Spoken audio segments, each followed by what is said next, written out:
జగన్నతను జగన్ సోదరుడి కొడుకు చనిపోయాడు. వైఎస్ వివేకానందరెడ్డి గారి హత్య విషయంలో తర్వాత ఆ కేసులో ఉన్నటువంటి సాక్షులు, ఆ కేసులో ఉన్నటువంటి అనుమానితులు చాలామంది నలుగురు ఇప్పటికీ వరుసగా చనిపోయారు. దీంతో ఈ కేసు విషయంలో చాలా అనుమానాలకి, చాలా అంశాలకి ఇది డౌట్ రైజ్ అవుతుంది. ఇప్పుడు జనరల్గా ఒకరు చనిపోవటం ఓకే, ఇద్దరు చనిపోవటం ఓకే, కానీ నలుగురు చనిపోయారు. శ్రీనివాస్ రెడ్డి చనిపోయాడు, తర్వాత గంగాధర్ రెడ్డి చనిపోయాడు, గంగిరెడ్డి గారు వాళ్ళ మామగారు చనిపోయారు, ఇప్పుడు అభిషేక్ రెడ్డి గారు కూడా చనిపోయారు అని అంటున్నారు. ఇంకా కొంచెం క్లియర్గా రావాల్సింది ఉంది. బట్ ఏదైనా కానీ ఆయన ఏజ్ చాలా తక్కువ, ఏజ్, తక్కువ డాక్టరు. మరి ఏంటి అనేది ఇంతవరకు ఎవరు స్పష్టంగా చెప్పట్లేదు. ఆయన ఒక 2 months 3 months ఏదో సిక్ అయి ఉన్నారు, హాస్పిటల్లో ఉన్నారని అంటున్నారు. కుర్రవాడు చూడండి, మరి ఏంటి అనేది ఎవరు చెప్పలేకపోతున్నారు. కానీ బట్ అతనైతే పాపం చనిపోయాడు అని అంటున్నారు. కానీ అతను వైఎస్ వివేకానంద రెడ్డి గారికి ఆ కుట్లు వేసిన కేసులో అసలు చనిపోయిన వ్యక్తి కుట్లు వేయటం ఏంటంటే పాపం అతను కూడా ఏదో ఎవరో ఏమంటే వేసానండి అని చెప్పడం, ఏదో జరగటం, డ్రెస్సింగ్ చేసామని చెప్పని డాక్టర్ కాబట్టి. మరి తర్వాత సిబిఐ పిలిపిస్తే సిబిఐ దగ్గరికి కూడా వెళ్ళి ఆయన విచారణలో పాల్గొని అతను కూడా ఏదో చెప్పొచ్చినట్లున్నాడు. ఆ క్రమంలోనే ఇది చాలా డౌట్ రైజ్ అవుతూ ఉంది. గతంలో ఎవరైతే తెలుగుదేశం పార్టీ నాయకులు కూడా బీటెక్ రవి లాంటి వాళ్ళు ఈ కేసులో సాక్షులుగా ఉన్నటువంటి వాళ్ళందరూ చనిపోతున్నారు, కావున ఈ కేసుకు సంబంధించినటువంటి అంశంలో మరింత త్వరితగతిన విచారణ చేయండి, అలర్ట్గా ఉండండి అని చెప్పని కూడా కోరటం జరిగింది. మరి ఈ క్రమంలో అసలు ఏం జరిగింది అనేటువంటిది కొంచెం అజిత్ గారు ఏమన్నా కొంత ఇన్పుట్స్ ఇస్తారేమో. అజిత్ గారు, వంశీ గారు, గుడ్ ఈవినింగ్ అండి. గుడ్ ఈవినింగ్ అండి. ఏంటండి పాపం అభిషేక్ రెడ్డి చిన్నవాడే, మరి ఆయన కూడా చనిపోవటం ఏంటి? అసలు చనిపోయాడు అంటున్నారు, ఇంకా ఫైనల్ గా చెప్పారా, ప్రకటించారా చనిపోయాడు? లేదు వంశీ గారు, కుటుంబ సభ్యులు ఇంకా ప్రకటించలేదు. దాదాపు అంటే వెంటిలేటర్ మీదే ఉన్నారు అని అట్లాంటప్పుడు బ్రెయిన్ డెడ్ అని చెప్తున్నారంట వంశీ గారు. సరే, అయితే మనం అంటే అతను కూడా క్రిటికల్ సిచ్యువేషన్ కి వచ్చారు అని అందాము. బ్రెయిన్ డెడ్ అంట వంశీ గారు.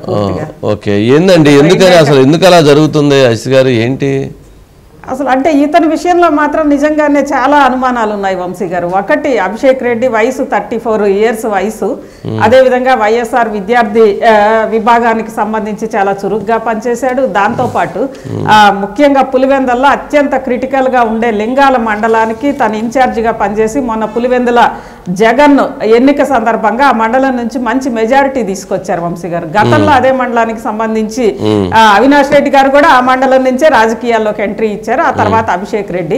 అదే విధంగా వివేక హత్య కేసులో ఒకవేళ అవినాష్ రెడ్డి ఏదైనా అంటే ఒకవేళ ఆయన మీద ఏదన్నా ఆల్రెడీ ఛార్జ్ షీట్స్ వచ్చినాయి కాబట్టి ఏదన్నా అతని మీద ఏదన్నా చర్య తీసుకుంటే అభిషేక్ రెడ్డి ప్రత్యామ్నాయం అని చెప్పి ఆల్రెడీ ఫోకస్ కూడా చేశారు వంశీ గారు. చేసినప్పుడు వీళ్ళు ఒప్పుకోలేదనుకోండి, అది ఒక విషయం రాజకీయంగా.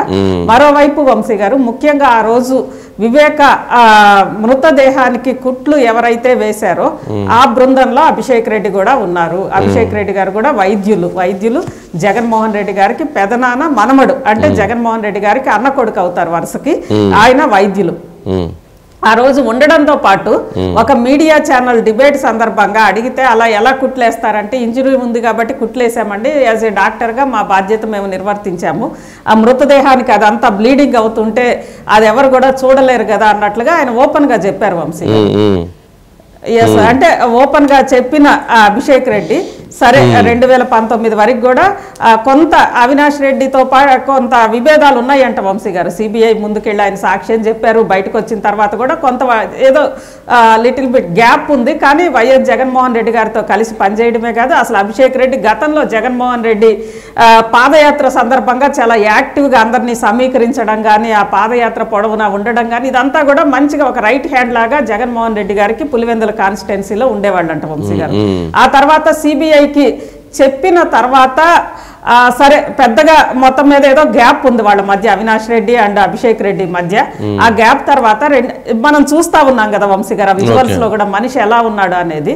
ఈవెన్ 2019 తర్వాత బయట ఎందుకో కనిపించలేదు కొంత, కానీ విజయవాడ వరదల సందర్భంగా అక్కడికి వెళ్ళారంట వంశీ గారు. వెళ్ళి అక్కడ అంతా సహాయ కార్యక్రమాల్లో పాల్గొనడము ఇదంతా కూడా ఆ విజువల్స్ కూడా ఉన్నాయి.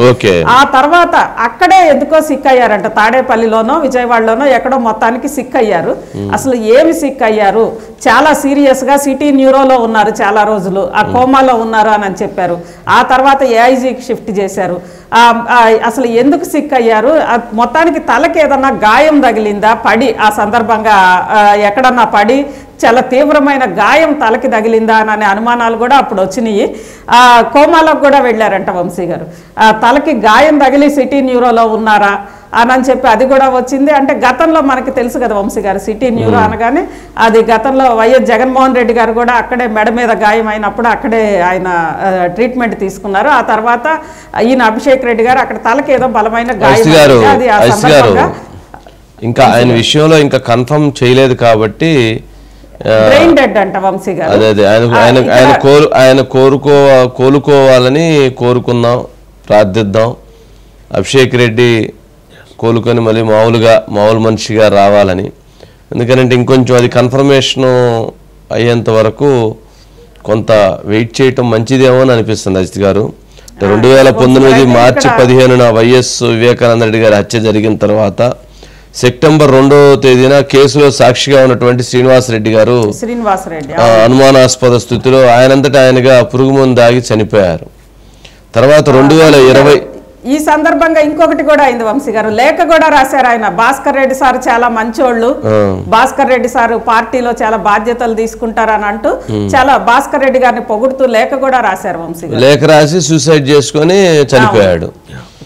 తర్వాత 2020 అక్టోబర్ 20న వైఎస్సి భారతి గారి తండ్రి ఈసీ గంగిరెడ్డి గారు కూడా మృతి చెందారు 2020 అక్టోబర్ 20వ తేదీన. తర్వాత 2022 జూన్ 9న గంగాధర్ రెడ్డి అనేటువంటి మరొక అనుమానితుడైనటువంటి సాక్షి ఆయన మృతి చెందారు. సరే 2025 జనవరి 7న ఈరోజు అభిషేక్ రెడ్డి గారు నిన్న రాత్రి బ్రెయిన్ డెడ్ లేదా అసలు చనిపోయారని కూడా వస్తుంది. ఇక్కడ 2-3 వాదనలు వినిపిస్తున్నాయి వంశీ గారు. ఎందుకంటే మనం అభిషేక్ రెడ్డి గారి ముఖం చూసి నిజంగా చాలా బాధగానే ఉంది. ఎందుకంటే చాలా యువకుడు, ఎంతో జీవితం ఉంది, పిల్లలు చిన్న పిల్లలు అయినప్పటికీ ఏదో కుటుంబ సభ్యుల మధ్య కూడా కొంత వివాదం అక్కడ నడుస్తోంది ఈ ప్రకటించడానికి అనేది ఒకవైపు. మరోవైపు అందరూ కూడా కొంతమంది విదేశాల్లో ఉన్నారు, దానికోసం వెయిట్ చేస్తున్నారు అని అనడం. అయితే ఇక్కడ ఒక విషయం వంశీ గారు, ఇంత చేసిన వ్యక్తి అభిషేక్ రెడ్డి వైఎస్ఆర్ కాంగ్రెస్ పార్టీ విద్యార్థి విభాగ కార్యదర్శిగా ఉన్నారు, పాదయాత్రలో పాల్గొన్నారు, మొన్న ఎన్నికల్లో లింగాల మండలానికి సంబంధించి పులివెందుల్లో మెజారిటీ రావడానికి చేసిన వ్యక్తిని కనీసం ఇంత చావు బతుకుల్లో ఉంటే జగన్ దంపతులు పరామర్శించలేదు వంశీ గారు. ఎవరెవరికో వెళ్ళి పరామర్శిస్తుంటారు కానీ అక్కడికి వెళ్ళి పరామర్శించలేదు. ఈవెన్ అవినాష్ రెడ్డి కూడా అక్కడికి వెళ్ళి పరామర్శించలేదు వంశీ గారు. సొంత కజిన్స్ అవినాష్ రెడ్డి అండ్ ఇతను. అయినా వీళ్ళు పరామర్శించారు, కొంత ఇష్యూ ఉంది. అదే విధంగా అక్కడ ఏదో కుటుంబ వివాదాలు కూడా నడుస్తున్నాయి, అది సెటిల్ అవ్వడం కోసమే ఇంకా ప్రకటించలేదనే ఒక వర్షన్ కూడా వినిపిస్తోంది వంశీ గారు. ఏమోనండి, చూద్దాం పాపం. అంటే ఏందో కోలుకోవాలని మనం కూడా ఆశిద్దాం, కోలుకోవాలని చూద్దాం.